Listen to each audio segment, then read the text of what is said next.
PAWS, the Portable Animal Welfare System. I'm Brad. Okay. Nuge. John.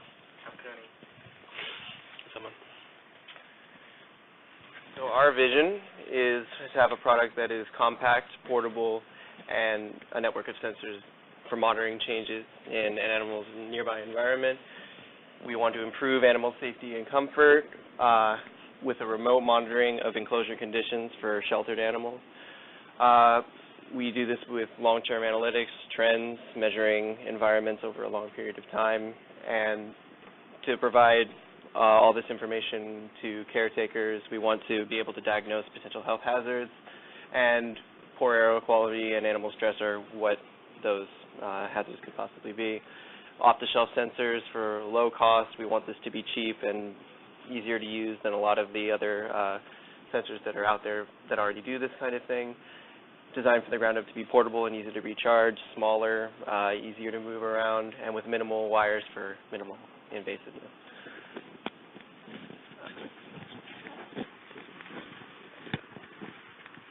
And so it just takes in temperature, humidity, audio, CO2, and ambient lighting. So, yeah, that's basically it. And here's our microphone, Cozier, 3.7-volt battery.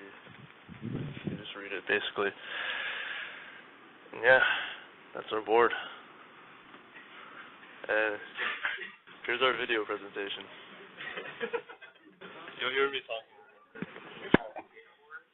Right now we have Cozier, frog, battery, and key attached. Our other new sensor for this board, the ambient light sensor, and our PAWS 4200 connected by XP. Alright, this is Team Charlie, and we're testing our new data board for me. And we're just going to start by collecting CO2 data. And as you can see, console is getting parts of flowing data. It's done. Let's check the graph. There you go. CO2 data. Just like that.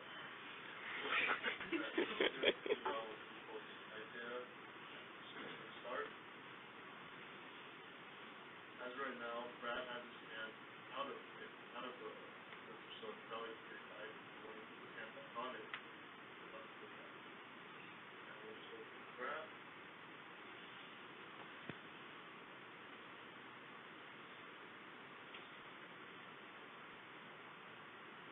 As you can see, his hand is over it, his belly is down, and his hand is off.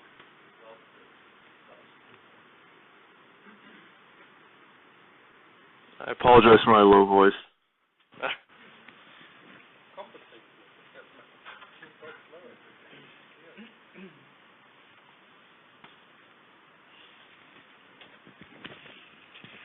So here's our overall system. For our beta board, we're using the PAWS 4 there in the middle. I'm sure everyone's familiar with the XB and by now the Cozier. Those are both over UART. Our microphone is sending in raw analog voltages, so we're sending those through an ADC. You might not have been able to see on our GUI, but the way the ambient light sensor works is it converts the amount of light intensity just to a frequency on a square wave, and that goes straight into the PAWS. And we also have our temperature and humidity sensor that uses I2C. So here's a look at how on the beta board, our audio sensor is sending in the values. So we pick it up on the microphone, send that to the audio jack. That's wired directly to PAWS op-amp, and we have our resistors there on the right side that are controlling the gain, as well as with the feedback resistor there. And after that, that gets sent into our star ADC, where we then convert the values into digital. So this is our power system. It's basically like every other cams where we have the USB connector charging the lithium battery. And then what we'll have is it going to a voltage regulator to regulate 3.3 volts, which is what all our sensors run on.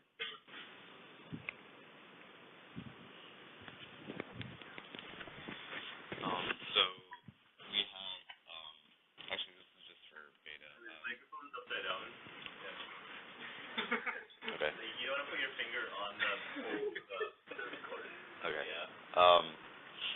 our beta, we have just the buck converter. They'll power everything.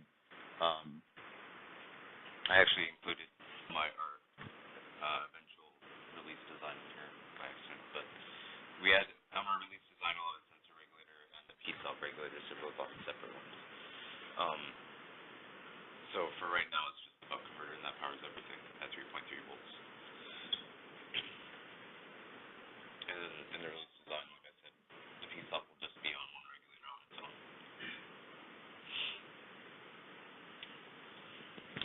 So this is a slide for our microphone, and as you can see, it is a mono mic with 2.2 kilo ohms input resistance. It can take as power 1.5 to 10 volts. We have 3.3 volts powering everything, so it's well within that range.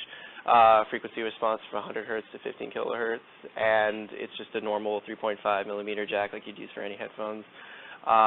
The power supply is supplied by the recorder, meaning that if you plug it into anything that is providing the 3.3 volts, it'll take that.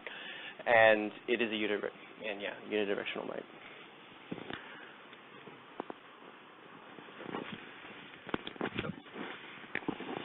Sorry. So this is our temperature humidity sensor. Okay, this is our temperature and humidity sensor. And as you can see, the table is pretty self-explanatory. I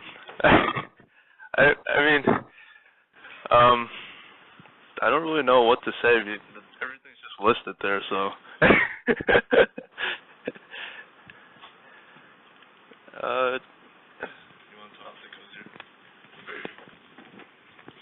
So we decided on the Cozier for our CO2, mainly because of its quick response time, relatively quick response time of 3 seconds. We get up to 5,000 parts per million. Just like everything else in our system, it's running on 3.3 volts. And it's also relatively low power consumption. And I mentioned previously a little bit about the ambient light sensor. This can take an operating range between 2.7 and 5.5 volts. Supply current is 2 milliamps during reading, and the output voltage can shift between whatever you supply for its VDD, which is our case at 3.3 for a logic high, and 0.25 volts for a logic low. Take this one. This is a state machine, so it'll wake up.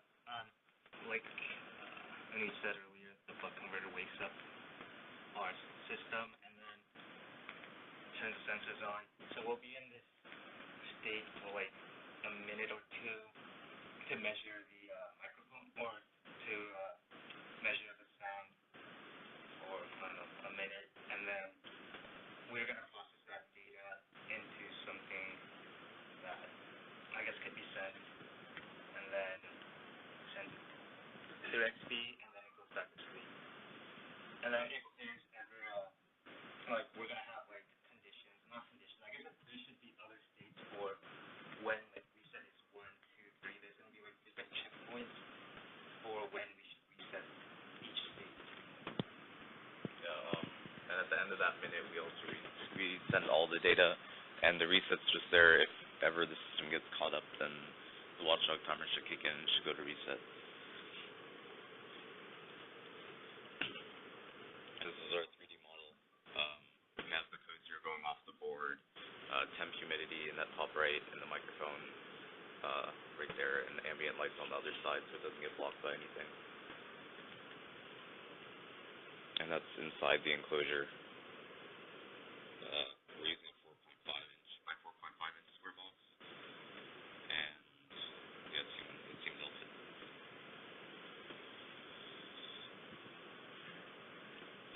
Good. Good. The slide on the power supply was really confusing. There were some other presentations where it was really clear what was going on. That needs to be improved.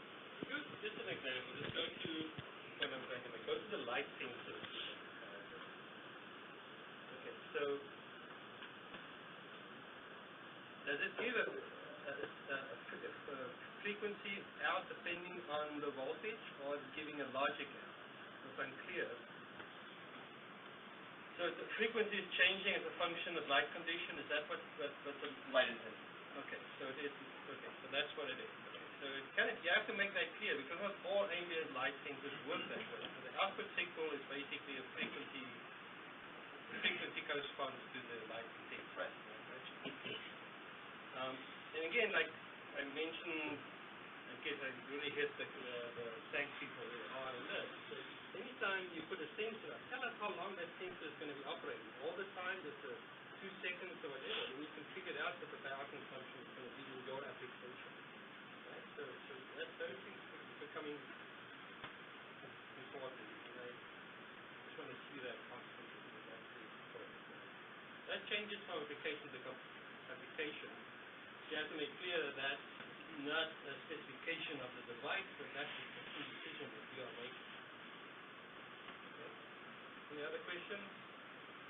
Will having it in an enclosed box affect your microphone at all? Like what kind of sound you're getting in? I know it could filter in it or... Yeah, it would. Okay. But we have spots on the side, but yeah, it would affect it. We're also interested in like the relative noise too.